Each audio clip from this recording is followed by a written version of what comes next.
Então tá bom, gente. Vamos lá para mais uma aula, então. Qualquer problema que vocês tenham, qualquer dúvida, qualquer colocação, por favor, me interrompam aí pelo microfone, tá? Se alguém tiver escrito alguma coisa no chat e que tiver sem microfone, outra pessoa, por favor, me avisa, tá? Porque eu não consigo agora a minha tela aqui, eu só consigo ver o que eu estou apresentando para vocês, então eu não consigo ficar olhando ali direitinho o que vocês estão colocando, tá? Mas é legal que vocês tirem as dúvidas, tá? Então, bom, só coloquei aqui para ficar registrado. Vamos lá, então, seguindo o nosso projeto no QGIS, tá? Todos com o projeto aberto aí no QGIS, o projeto que a gente tinha finalizado, então, na última aula, a parte de delineamento, né, da bacia. Então, colocando aqui de novo, abrindo aqui no nosso plugin do QSWOT+, a gente terminou o primeiro passo, né, de delineamento da bacia hidrográfica. Agora a gente vai iniciar o nosso segundo passo. Acho que foi exatamente aqui que a gente parou, né, na criação dos HRUs, tá? Então, bom, eu já tinha colocado algumas coisas aqui. A gente já tinha inserido isso na aula passada, não, né? Os arquivos dentro dessa aba. Deixa eu perguntar aqui. Desculpa, gente. Que agora eu me confundi. Acho que nós paramos aí, professora. Mas a gente ainda não tinha inserido arquivos, né? Não. Ah, tá bom. Não. Ótimo, obrigada. Então tá. Então ignorem aqui meus arquivos. Perdão. Então tá, gente. Então o que a gente vai fazer agora nessa aula? E é importante que a gente termine, né, a princípio, de fazer essa seleção nessa aula. Então hoje vai ser um pouquinho corrido, mas acho que dá tempo. Então, primeira coisa, eu vou só retomar com vocês o que é um HRU, né? Ou HRU em inglês, HRU em português, que é uma unidade de resposta hidrológica, tá? Então, a gente vai pegar e vai cruzar 5 camadas de SIG, né? A gente vai fazer um overlay, né? Fazer um cruzamento dessas 5 camadas, que são elas: o uso do solo, o tipo de solo, a declividade, com base no nosso mapa digital de elevação, o nosso delineamento ali anterior das áreas inundáveis e das áreas mais altas, que é o nosso parâmetro ali de landscape ou paisagem, né, vamos dizer assim, e os limites de cada uma dessas subbacias que a gente definiu, tá? Então, a gente vai fazer o cruzamento dessas 5 camadas, tá? Então, o que com isso a gente vai fazer? A gente vai criar polígonos, como se fossem polígonos homogêneos dentro de cada uma dessas subbacias, que a gente espera que tenham características físicas similares de resposta hidrológica, tá? Então, se você tem o mesmo tipo de declividade, mesmo uso do solo, mesmo tipo de solo, mesmo comportamento ali de paisagem, isso te dá um comportamento, né? Dá um comportamento hidrológico similar em termos físicos ali do terreno, tá? Então, é isso que ele vai subdividir ali no modelo, e é muito importante essa subdivisão, porque é a partir dessa subdivisão que a gente vai fazer todos os cálculos para frente dentro do modelo, tá? Então, são unidades homogêneas em termos dos mesmos atributos físicos, vamos dizer assim, tá? Então, a primeira coisa, né, como vocês podem ver aqui, que é o que ele está pedindo, é para a gente selecionar o nosso mapa de uso do solo, tá? Então, a gente vai clicar aqui nesses 3 pontinhos que estão aqui para a gente ir lá na nossa pasta, procurar esse nosso arquivo do mapa de uso do solo, que está dentro da nossa pasta de instalação do SWOT Plus, dentro do Example Datasets, de novo, na bacia Hobbit, que a gente está usando, que é essa bacia da Etiópia. A gente vai dentro, então, do nosso mapa de Land Use, uso do solo, tá? Então, clicando aqui, vocês vão ver, tem enfim, uma sequência de arquivos aqui, que, na verdade, cria um arquivo que está no formato do ArcGIS Grid, né? Um arquivo ArcGIS Grid, mas não tem problema, né? Então, é um formato raster aqui. A gente vai selecionar, de novo, esse arquivo aqui, que é o cabeçalho, então, desse nosso arquivo, que é o header, tá? Esse hdr.adf, esse daqui que a gente vai selecionar. tá? Então, vamos lá, selecionem esse arquivo. Então, a gente vai estar inserindo agora o uso do solo, as informações de uso do solo, tá? Então, o que tem dentro desse arquivo? Ele vai ter aí enfim, as áreas, né, que são... que vão ter números, né, dentro desse raster. E aí, o que a gente vai precisar dizer agora? O que esses números significam, tá? Então, por exemplo, dentro do arquivo posso ter uma série de números, de 1 a 10, né, por exemplo. E aí, cada um desses números vai ter um significado que vai ser um uso do solo diferente. Por exemplo, número 1 pode ser floresta, número 2, agricultura, número 3, milho, número 4, soja, número 5, urbano, número 6, cana-de-açúcar, número 7, um outro tipo de uma floresta, mais um bioma de cerrado ou de pampa, entendeu? Vocês podem discretizar isso tudo. E aí, como é que a gente faz, então, essa correlação, tá? A gente vai ter um arquivo para correlacionar, dizer que cada um desses números no nosso raster tem, então, um atributo que ele tem um significado dentro do modelo, tá? Então, a gente vai fazer isso através dessa tabela aqui, uma tabela de correspondência de uso do solo. Então, vocês podem vir aqui, clicar nessa setinha aqui ao lado, tá vendo? Aqui na minha tem mais, não precisa se preocupar com isso, porque eu já habilitei algumas nesse exemplo, mas a princípio vocês têm, por exemplo, aqui uma possibilidade desses usos do solo de forma global, aqui que já tem diversos usos do solo já cadastrados, que é uma tabela de um mapa global, ou que é o nosso caso, normalmente, que a gente faz aqui no Brasil, e também é o caso da Etiópia, a gente vai inserir um arquivo de CSV, tá? Um arquivo correspondente a esse uso do solo, tá? Então, vamos lá de novo dentro da nossa pastinha do Hobbit, do nosso exemplo, e aí vocês podem ver aqui, ó, esse arquivo aqui, ó, hobbit-landuses.csv, tá? Então, esse arquivo aqui, se vocês... Eu vou abrir ele aqui, não precisam abrir, tá? Se vocês não quiserem, eu vou só abrir aqui para mostrar para vocês, tá? Vou mostrar ele, vou editar aqui só para mostrar o que tem dentro dele para vocês.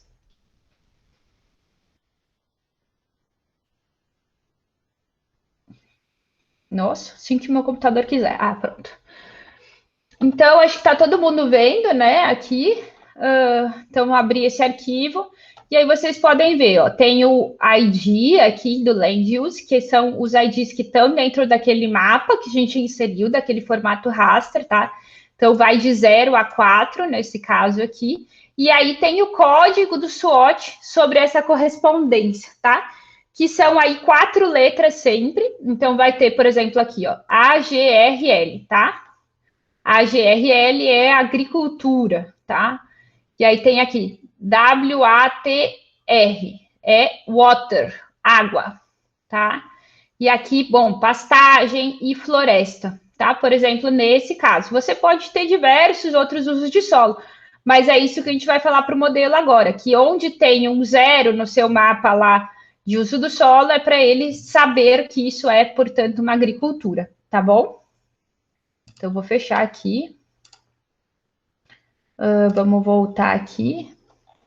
Todos aí tranquilos até o momento? Deixa eu ver todos aí. Samantha Manuel não conseguiu entrar? Você mandou para ele o link? Mandei, professora, mas ele não está conseguindo entrar. Não sei por quê. Ele está digitando o mesmo link que nós aqui, que aparece, mas para ele não dá o acesso. Peraí, só um minutinho, então, vai. Vamos tirar essa dúvida.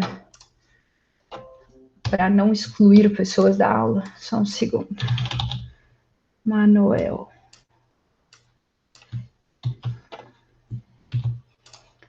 Bom, vamos... Estou convidando ele aqui, ó. Ah, só para falar, só falando.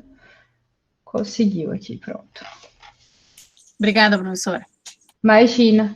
Ô, gente, se alguém tiver contato da Ana, eu acho que ela não tá, porque não tá mesmo, mas só se alguém, se ela tiver mandado para vocês algum problema, vocês me avisam também, tá? Perdão. Bom, Vamos lá, então, gente. Seguindo, todo mundo conseguiu, né, visualizar esse arquivo e abrir até o momento, né? Então, eu vou mostrar para vocês aqui esse outro arquivo, ó, que vocês têm aqui em cima, que é esse plant.csv, tá? Eu vou só abrir ele aqui para vocês verem também o que é esse arquivo, tá? Bom, acho que vocês conseguem ver que tem um monte de numerozinho, etc. Esses são todos os parâmetros, tá? São alguns parâmetros ali da região. Mas para que eu estou mostrando isso? Esse daqui é o banco de dados principais em termos de culturas que tem dentro do SWOT, tá? Então, quase, né, tudo que vocês forem pensar aí vai ter aqui esses bancos de dados de uso do solo. Então, aquelas 4 letrinhas que a gente estava falando, por exemplo, já está cadastrada ali no banco, no banco de dados do SWOT. Por exemplo, aquele AGRL que eu estava falando, deixa eu ver só que alguém está pedindo aqui. Ah, a Ana. Tá, só a Ana entrou, tá ótimo. Ou eu acho que entrou. Bom. Ah, pronto, entrou, tranquilo. Então, bom, Ana e Manuel e pessoal que tá aí, estou mostrando esse arquivo, plant.csv, que está dentro lá daquele arquivo do Hobbit, tá? Mas ele, só para mostrar para vocês que aqui é o banco de dados, então, com diversos usos do solo que a gente tem, tá? Então, aqui tem as 4 letrinhas, né? E aqui, vocês olhando para a direita, tem a explicação do que são essas letrinhas, tá? Então, por exemplo, brócolis aqui, repolho aqui, enfim, couve-flor, milho, café, tá? Então, só para vocês terem noção aqui, algodão, diversos tipos de algodão diferente, cenoura, tá? Todas essas diferentes vocês podem trabalhar dentro do modelo, tá? Eggplant, e aí vários tipos também aqui de floresta, tá? Então, por exemplo, uma floresta decídua com folhas largas, uma floresta decídua com folhas mais finas, uma floresta que é sempre verde, uma floresta mista, e por aí vai, tá? Então tem vários tipos, né? Vocês podem ver aqui de usos dos solos que vocês podem utilizar dentro do modelo, e aí vocês vão ter que escolher qual que é o mais adequado para a sua região, tá? E aí também, isso em termos de biomas aqui, por exemplo, as florestas, mas também em termos de agricultura, tá? Para todas as agriculturas que a gente tem aqui cadastradas. Tá, então, mais ou menos isso aqui. Só para vocês terem uma noção, acho que tem mais de 200, vamos ver aqui. Ó, aqui tem mais de 250, tá? Diferentes usos do solo que já estão cadastrados e podem ser utilizados, então, dentro do SWOT. Claro, por exemplo, eu já precisei adicionar um uso do solo aqui, tá? Que na época não tinha e a gente foi atrás e adicionou. Então, isso também é possível. Claro que dá mais trabalho, exige uma pesquisa, etc e tal. Também é possível adaptar, né? Então, você sabendo, uma vez que você saiba o que quer dizer esses parâmetros aqui, tá? Então, tem os parâmetros aqui. Você pode adaptar esses parâmetros para o que é mais real ali, próximo da sua região, tá? Então, só para mostrar para vocês. Então, vamos lá. A gente vai selecionar, então, aqui para o hobbit-landuses.csv, tá, pessoal? Então, adicionem aí nesse ponto. Manuel e Ana, prestem bem atenção aí. Estamos dentro do nosso projeto, né? Clicamos, então, no Create HRUs aqui. Então, na primeira aba aqui, a gente foi lá dentro da nossa pasta do exemplo, entramos dentro de Land Use e selecionamos aí o arquivo hdr.adf, tá? Dentro do Land Use, Robert Land Use, acho que é algo assim. E aí, agora acabamos de clicar aqui na tabela e a gente usou esse Use CSV File, entramos também dentro do Hobbit e pegamos agora esse hobbit landuses.csv, tá? Depois vocês podem assistir o início da aula novamente, mas só para vocês conseguirem continuar. Então, por favor, façam a seleção desses 2 itens aqui, tá bom? Bom, então, acho que isso em termos de tabela e uso do solo. Então, vocês veem que o próximo item aqui que a gente precisa colocar é o nosso mapa com os tipos de solo, tá? Então, o que vai ter esse mapa? Vai ser um raster também com cada um dos seus tipos de solo, né? Então, ele vai ser bem similar ao mapa que a gente tinha ali de uso do solo, tá? Então, vamos lá. Vamos primeiro clicar nesses 3 pontinhos aqui ao lado, nesse Select Soil Map aqui. De novo, vamos lá no nosso exemplo do Hobbit, e a gente vai agora, então, para essa pastinha aqui, que é essa pastinha de solos, Soil, tá? Então, vamos selecionar aqui, tá? Todo mundo aqui comigo, pessoal? Todo mundo acompanhando? Vamos, então, clicar aí. Pode falar, desculpa. Sim, ótimo. Tá bom. Se alguém tiver problema, por favor, avisem, senão depois vocês não vão conseguir dar continuidade, tá, gente? Vamos lá, selecionem, então, dentro de solos, aqui, de novo, esse arquivo que é o de cabeçalho, o hdr.adf, tá? Então, vamos selecionar ele vai selecionar o nosso mapa agora de solos, de tipos de solos dentro da nossa bacia, tá? Então, tá. Tem esse mapa. A gente vai precisar, de novo, entrar agora com a tabela.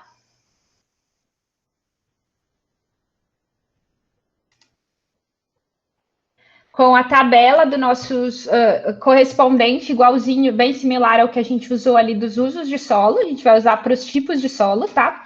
E aí tem a mesma coisa aqui, ó. Aqui já tem algumas opções, ó. Aqui tem uma tabela já que é do mapa global, que é esse daqui abaixo.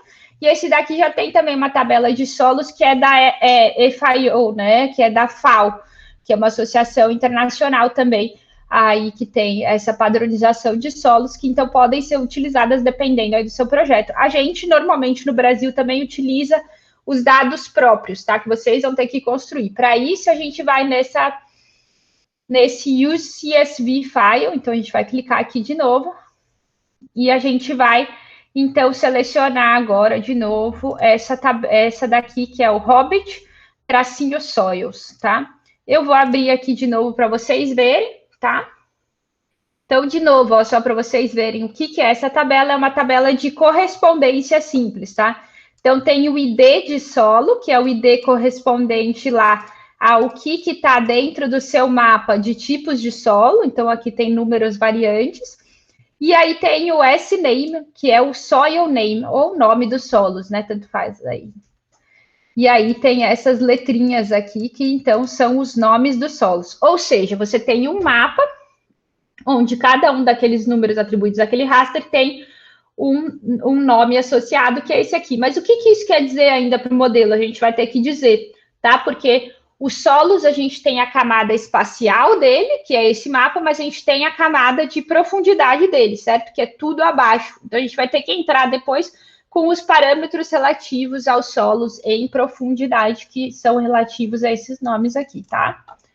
Então, de novo, vamos lá, a gente vai selecionar, então, esse arquivo aqui, que é o Hobbit, soils.csv, tá? Selecionado ali.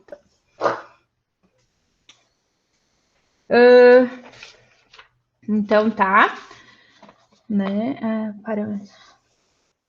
Então, agora a gente tem essa questão, né? Acabamos de selecionar ali o mapa de solos, mas a gente precisa agora atribuir esse mapa às profundidades, né? Os atributos relativos a cada tipo de solo que eu tenho nesse mapa. Então, tem algumas opções aqui, né? Nesse Soil Data, não sei se vocês conseguem ver aqui direitinho. Você tem a primeira opção, é o User Soil, ou seja, os solos do usuário. E aí tem duas outras opções que são para um banco de dados que já está pronto, tá? Dentro do SWOT, que é relacionado para os Estados Unidos, América do Norte, na verdade, eu acho que quase toda, já tem todo padronizado esses dados relativos aos solos, e isso já consta no banco de dados do SWOT, tá? Então fica muito mais fácil, inclusive, para fazer projetos. Não é o caso aqui da gente no Brasil, nossos solos têm propriedades bem diferentes, inclusive. Então é importante que quando a gente vai trabalhar com esse modelo, a gente insira as propriedades dos solos referentes à nossa região, tá? Então, assim como é o caso da Etiópia, né, que é o exemplo que a gente está usando, que é muito bom para a gente vai selecionar, então, essa opção aqui, que é o solo do usuário, tá? Então, selecionem aqui. E agora a gente vai selecionar qual é a tabela aqui de solos do usuário, tá? Então, a gente vai, de novo aqui, colocar use CSV file. E agora a gente vai vir aqui e vai selecionar, vamos lá, dentro de Hobbit, novamente, a gente vai selecionar agora, acho que é essa aqui. Hobbit User Soil Layers, acho que é esse aqui, tá? Vamos abrir ele aqui para ter certeza. Então, olha lá. Aqui a gente tem o banco de dados que a gente está inserindo para os solos que tem ali naquela região, tá? Então, você tem os solos. Peraí. Os solos. E aí você tem diversas propriedades, tá? Para cada um desses. Peraí, que eu queria. Acho que eu quero abrir a outra. Uma outra que tem aqui. Deixa eu só ver se.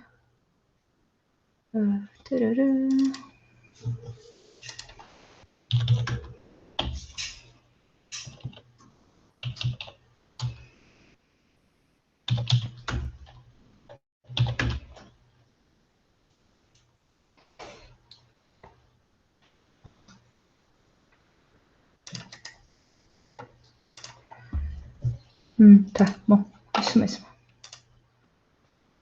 Tá, então a gente vai selecionar essa camada aqui das camadas. Não, peraí.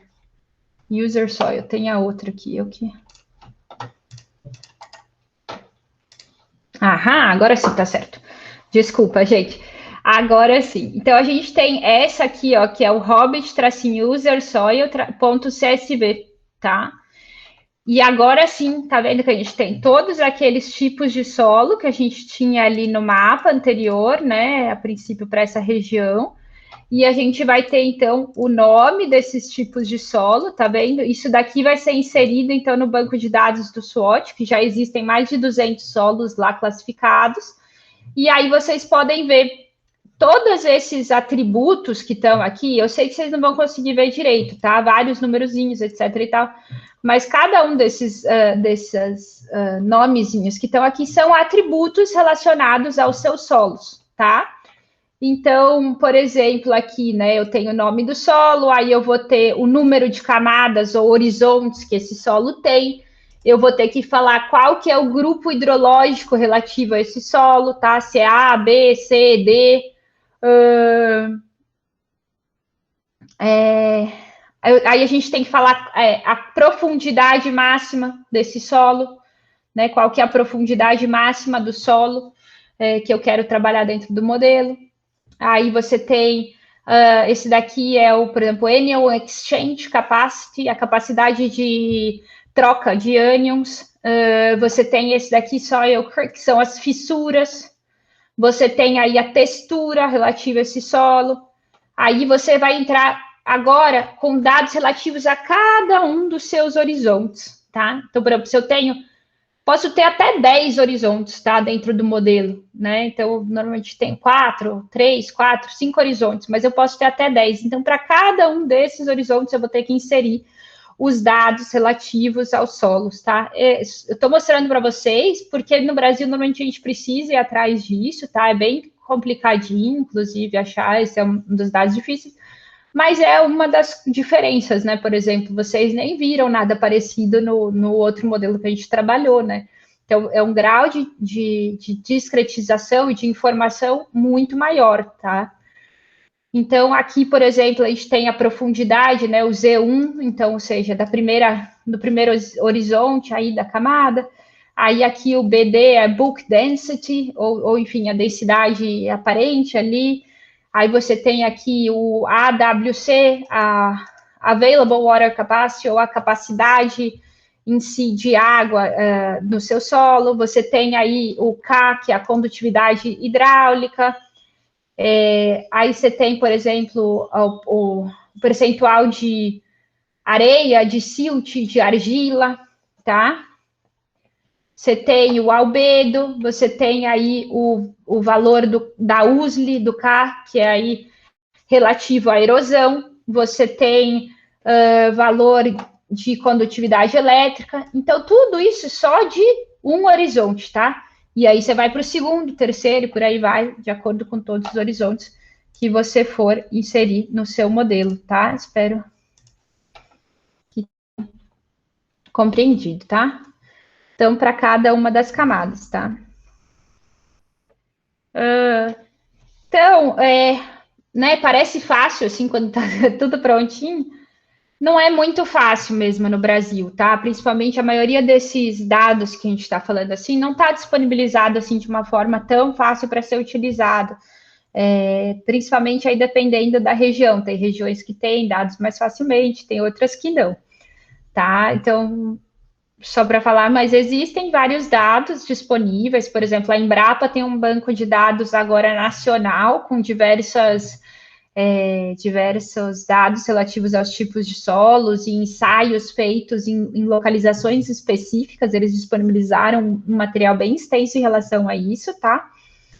No entanto, no Brasil, normalmente a gente não tem todos esses parâmetros para todas as regiões. Então, o que a gente faz, a gente utiliza funções de transferência. A gente chama de funções de pedotransferência, tá? Não é uma coisa que vocês precisam saber agora, eu só estou falando para vocês saberem que é possível, é viável fazer isso, tá?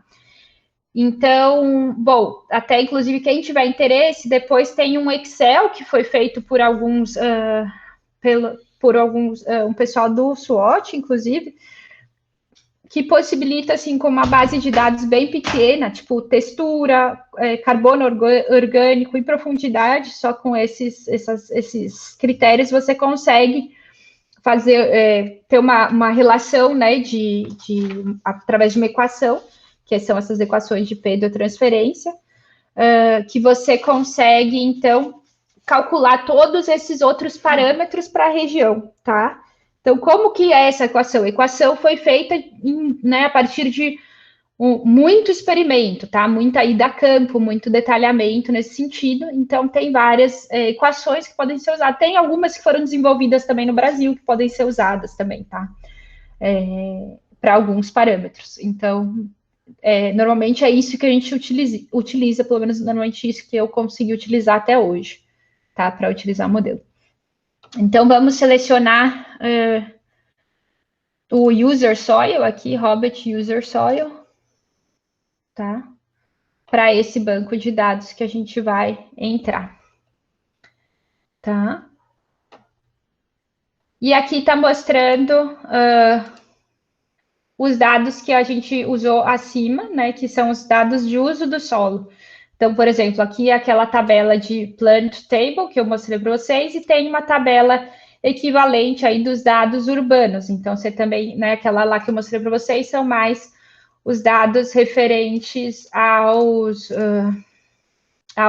parte mais agrícola, à floresta, né? Então, aqui também tem uma outra dessas tabelas com os dados referentes aos usos dos solos mais urbanos, tá? Então, mesma coisa.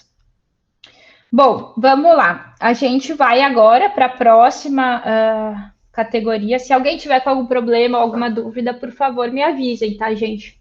Por favor, abram o microfone aí e falem. Bom, então aqui em termos de classes, né, a próxima cruzamento, né, a gente já selecionou o uso do solo, os tipos de solo, agora a gente vai para a declividade. Tá? Então, a declividade, ele vai caracterizar agora de acordo com o mapa digital de elevação que a gente já inseriu naquela primeira etapa, tá? Então, ele vai utilizar aquele mapa de de tal de elevação para definir as suas declividades. Então, é aqui à esquerda, né? Não sei se vocês estão vendo. A gente vai agora definir em quantas subdivisões, quantas classes, vamos dizer assim, de declividade que a gente quer trabalhar nessa bacia, tá? Então, a gente vai definir, por exemplo, eu quero definir uma classe, vai ser de 0 a 2% de declividade, tá? Por exemplo, que são áreas aí bem bem planas, né? Então, é uma das áreas que eu posso definir como uma classe de interesse, tá? Então, eu vou vir aqui nesse quadradinho e vou digitar 2 e vou inserir. Então, aí ele vai definir para mim, eu não sei se vocês viram, aparecer um 2 aqui embaixo, tá? Então, ele vai definir uma classe de 0 a 2, vai ser uma das minhas classes de declividade ali definidas dentro dessa bacia para trabalhar, tá bom? Então, bom, vamos definir mais uma classe de declividade. Eu vou definir aqui, por exemplo, 8, tá? Então, então aí vai ter uma nova classe que é foi uma de 0 a 2 e uma agora de 2 a 8, tá?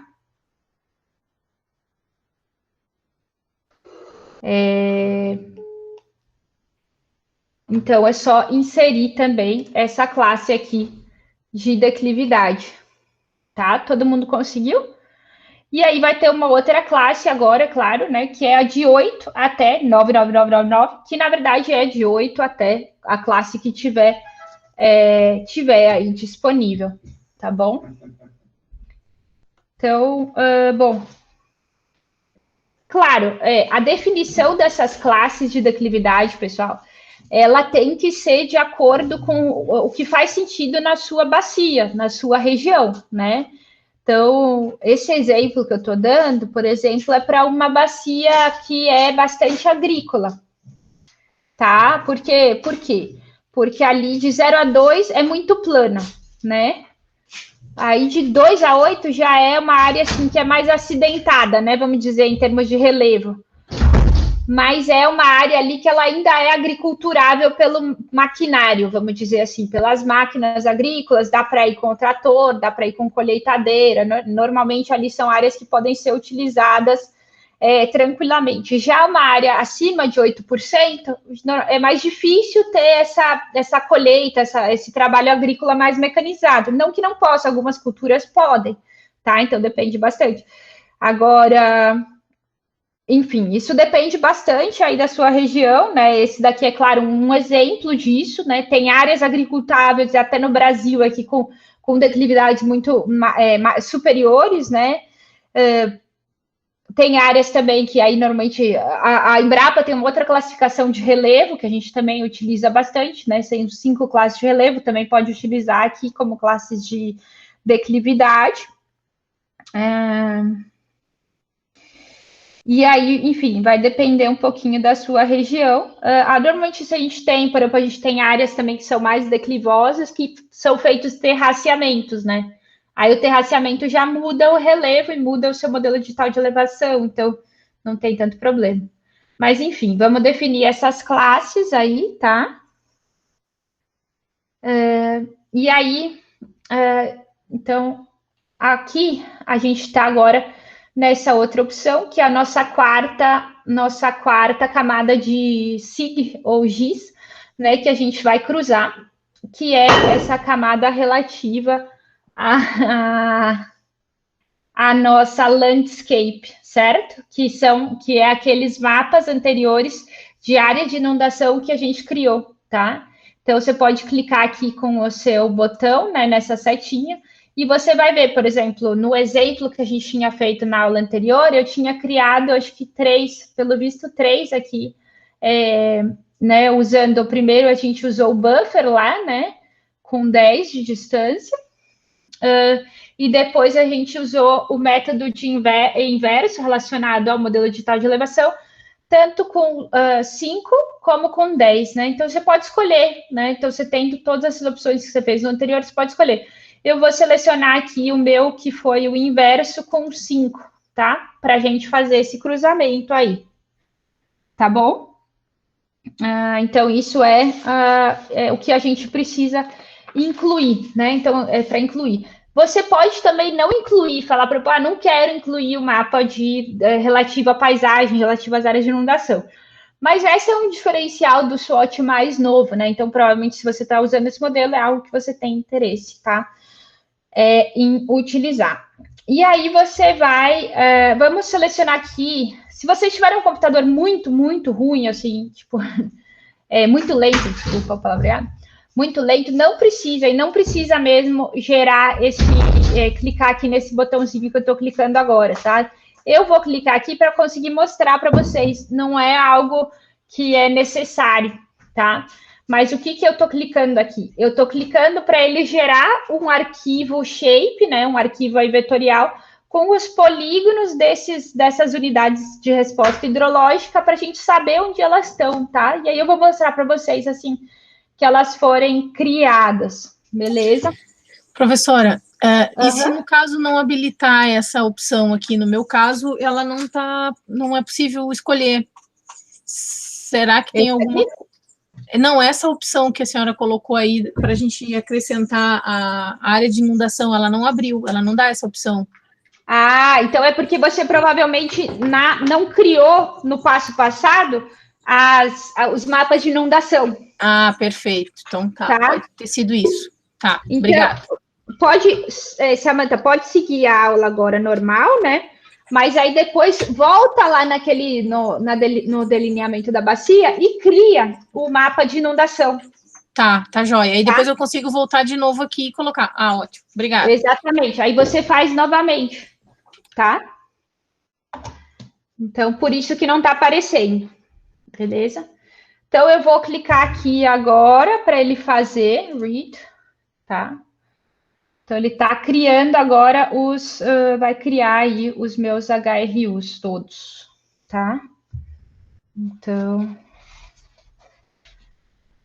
vamos ver agora aqui se eles foram criados. Tá vendo aqui o mapa? Esse aqui já é o meu mapa de HRUs criados. É o meu arquivo shape que ele criou, tá? Com todos os HRUs, né? Então, você consegue ver aí.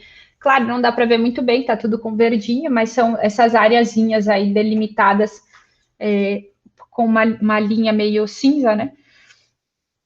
São essas áreas aí que são as nossas áreas, esse mapeamento hidrológico, tá? Também tem aqui, ó, só para vocês verem, eu vou tirar aqui, não precisa fazer, tá? Eu vou só mostrar agora para vocês. Vou desabilitar aqui. Então, por exemplo, esse daqui é o mapa de uso do solo aí para a região, tá? Até dá para ver, né? É bem homogêneo o uso do solo, né? É completamente bem agrícola, né? A região aqui, que dá para ver aqui do ladinho, tá? Então, claro, depende muito da bacia. Esse aqui é o mapeamento de solos da região, tá? Esses são os solos que tem ali na região. Claro, dá para trabalhar com esse mapa, só para mostrar para vocês um pouquinho. Opa. Os solos eu teria que mostrar. Tá, não vou mostrar agora, não. Esse daqui é o de slopes, desculpa, a declividade que a gente criou lá, selecionando as 3 classes diferentes, tá?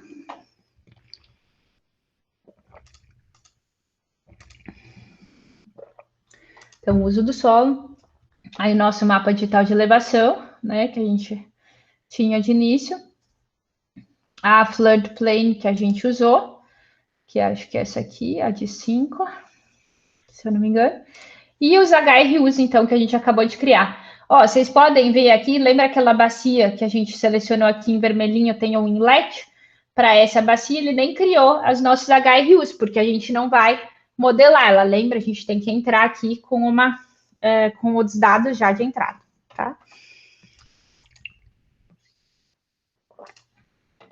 Então, só para mostrar um pouquinho para vocês, aqui eu abri só a tabela de atributos desses HRUs, tá? Então, eu tenho aqui o meu arquivo shape, se eu clicar com o botão direito, eu posso abrir Open Attribute Table, vou abrir minha tabela de atributo.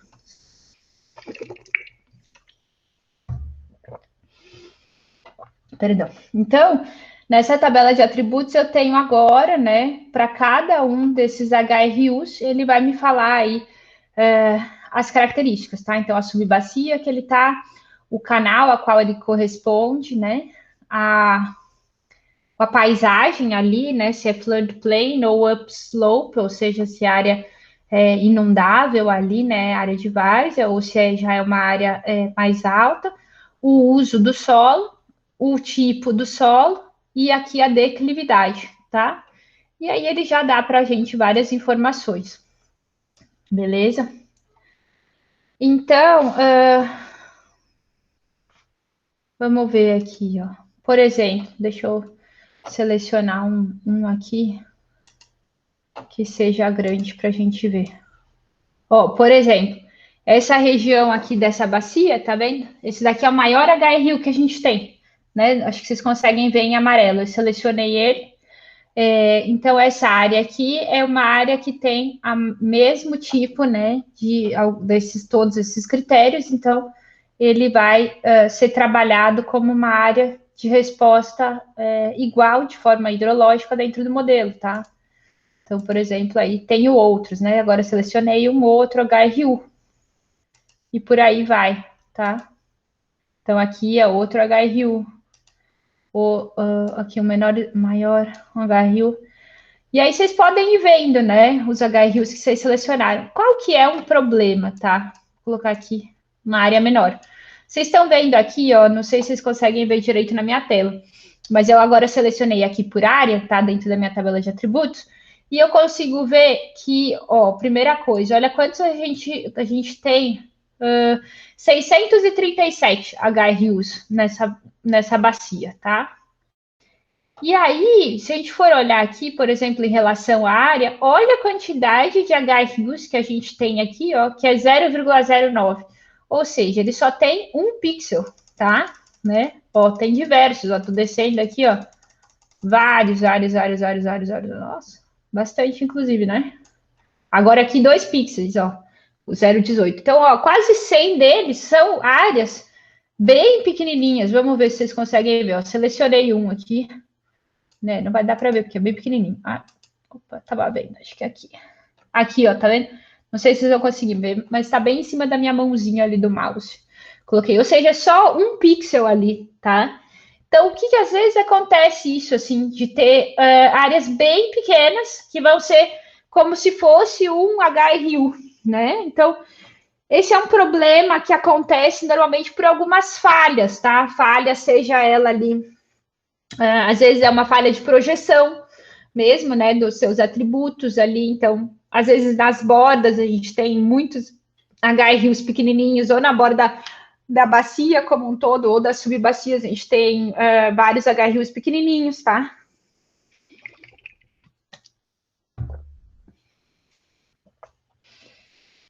Enfim, tem essa questão. Então, aí vai que é o próximo passo aqui, que vocês vão ver, né? Que aí tá toda essa área aqui embaixo, nessa nossa aba aqui de criação dos HRUs, que é relativa agora à definição desses HRUs, né? Então, é uma escolha que aí vocês, como modeladores, vamos dizer assim, como os responsáveis pelo projeto, vão ter que definir, né? Se eu realmente quero modelar todos esses pixels como HRUs diferentes, né? Será que isso é importante para minha representação na região? Será que isso é importante para minha simulação da bacia, né? Então, é uma análise que vocês têm que fazer aí. Então, normalmente, tá? Principalmente se a gente está trabalhando com vocês, claro, vocês podem escolher, por exemplo, não, tudo é importante, eu vou trabalhar cada área, né, se ela existir.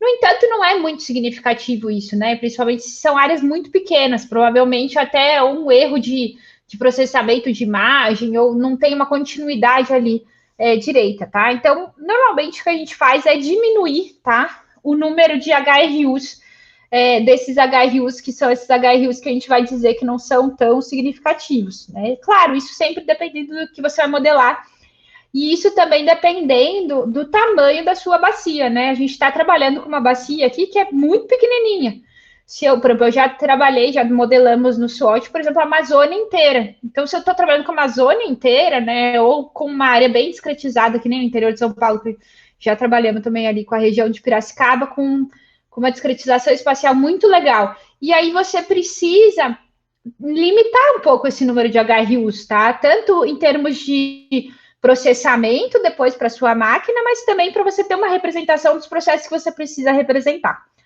tá? Então, tem todas umas opções aqui em relação a como reduzir, diminuir o número de HRUs. Então, a gente vai suprimir aqueles que a gente não quer modelar, tá? Então, aqui embaixo, a gente tem aqui, tá? Essa opção aqui. Então, a gente pode olhar aqui e falar assim, tá vendo? Esse aqui, ó, single ou multiple HRUs, tá? Então, é aqui que a gente vai definir. Então, tem 5 possibilidades aqui que a gente pode usar para reduzir esses números de HRU, tá? Então, seja eles os dominantes, né? Então, mas que, na verdade, esses 2 primeiros aqui não fazem sentido, tá? Para utilizar o SWOT, porque o que eles estão dizendo? Ao invés de trabalhar com HRU, eu vou usar um HRU dominante pela bacia toda, ou um uso do solo dominante que é para cada subbacia, tá? Isso não faz muito sentido se você está trabalhando com um modelo distribuído ou semi-distribuído, como a gente está trabalhando. Então, normalmente, a gente vai usar esses usos aqui, esses três possibilidades aqui embaixo, tá?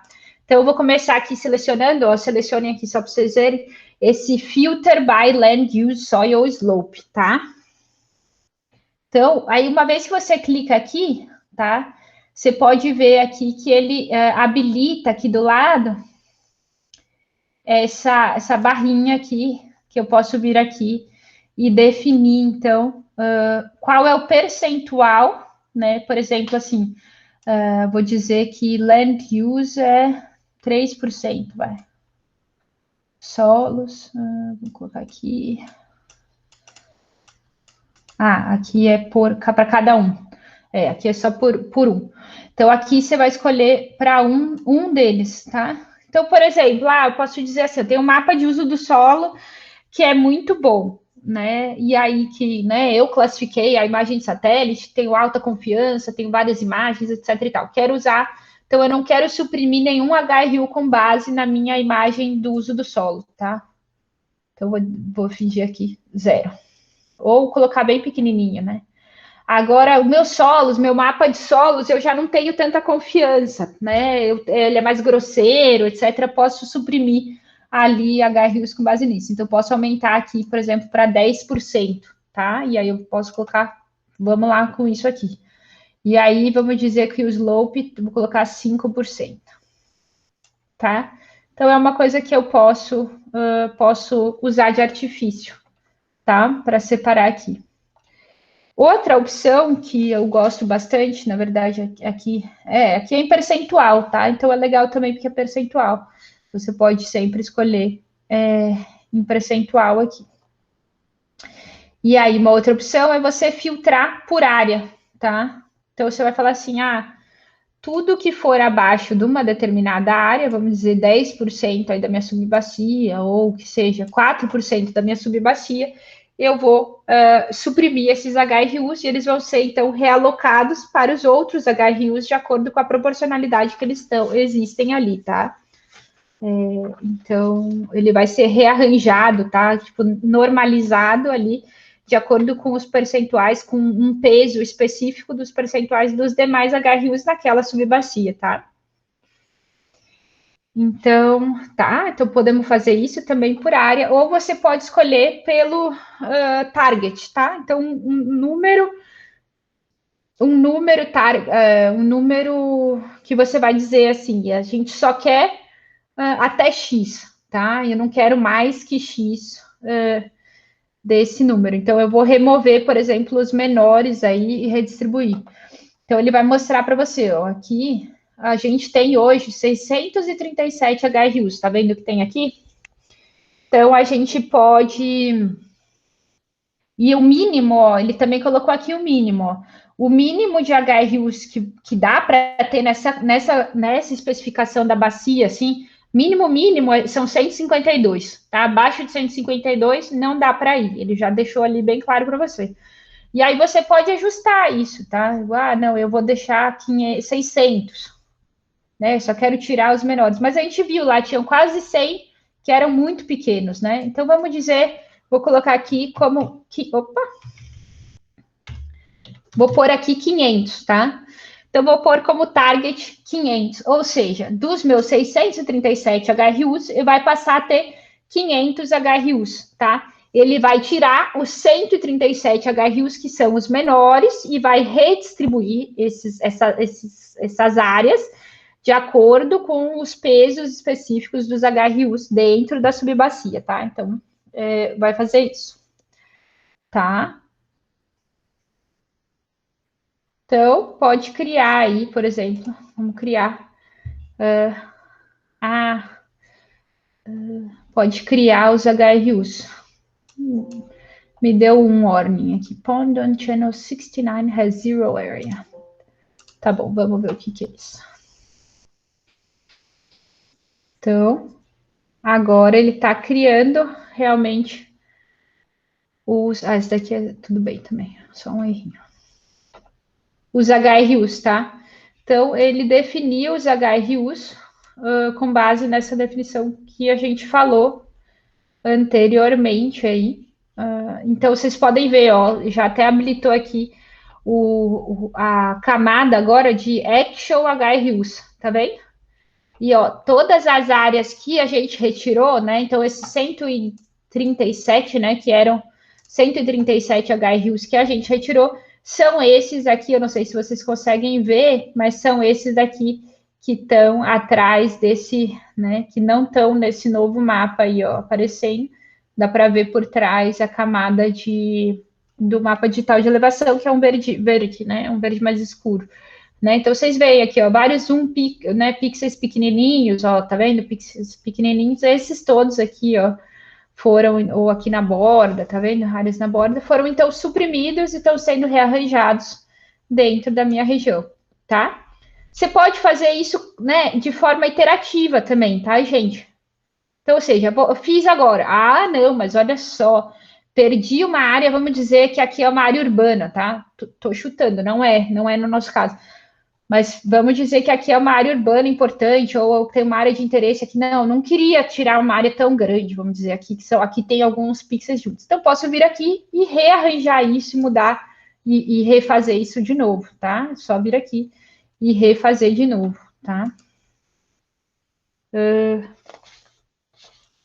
Deixa eu ver, era basicamente isso aqui desses, né? Vejam se vocês todos criaram aí os HRUs de vocês. Tá? Tem algumas opções aqui também, que eu vou mostrar aqui bem rapidinho. Então, aqui, eu só voltei aqui, tá? No Read.